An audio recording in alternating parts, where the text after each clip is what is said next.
Dans les colonnes du Parisien, un ministre du gouvernement de Gabriel Attal s'en prend au ministre démissionnaire. Ces mots sont terribles. Depuis les résultats des élections législatives, le nom du nouveau Premier ministre se fait toujours attendre. Si le nouveau Front populaire a proposé Lucie Castet, Emmanuel Macron ne paraît pas très enclin à la nommer. Mais alors qui pour remplacer Gabriel Attal? Dans les colonnes du Parisien, on apprend notamment que même au sein de son gouvernement, la colère gronde. En effet, un de ses ministres n'hésite pas à dézinguer son bilan à Matignon. Il restera quoi?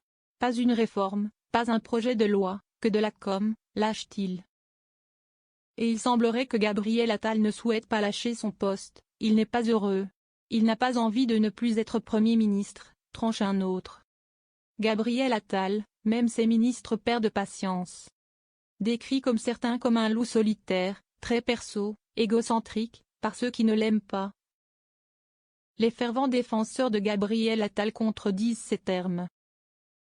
Des étiquettes qui lui collent à la peau parce qu'il a été très haut, très vite, qu'il ne s'est pas constitué de clan.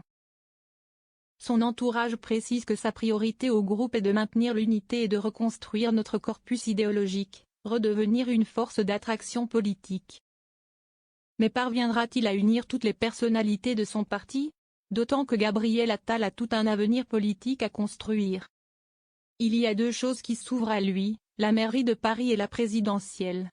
L'avenir n'est pas sombre, mais il ne faut pas qu'il fasse une crise de nerfs.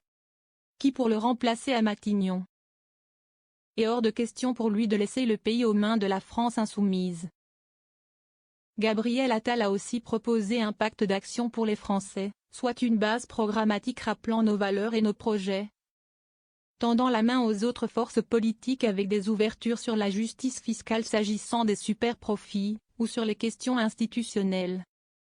Le Premier ministre démissionnaire a annoncé au chef de l'État que son groupe s'est très clairement prononcé pour l'adoption d'une motion de censure immédiate dans le cas d'un gouvernement comportant des ministres issus de la France insoumise.